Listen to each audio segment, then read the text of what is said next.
مرد جب پرواہ نہیں کرتا تو عورت اکثر نفسیاتی مریض بن جاتی ہے۔ دیوار سے لگے شیشے اور دل سے جڑے رشتے ہمیشہ غفلت کی وجہ سے ٹوٹتے ہیں۔ رشتے صرف خون کے نہیں بلکہ احساس کے بھی ہوتے ہیں۔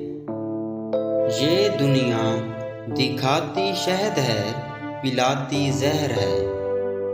سسکی سے شروع ہو کر ہچکی پہ ختم ہونے والے مختصر سفر کو زندگی کہتے ہیں۔ کتنے تعجب کی بات ہے، جب کہیں وفاداری کا ذکر آتا ہے تو ہم انسان کتوں کی مثال دیتے ہیں۔ ایک مرد جب نیلے رنگ کے کپڑے پہنتا ہے تو عورتوں کے اس کی طرف اٹریکٹ ہونے کے چانسز بڑھ جاتے ہیں۔ دلوں میں فرق آ جائے تو تعلق نبھائے نہیں جاتے، گھسیٹے جاتے ہیں۔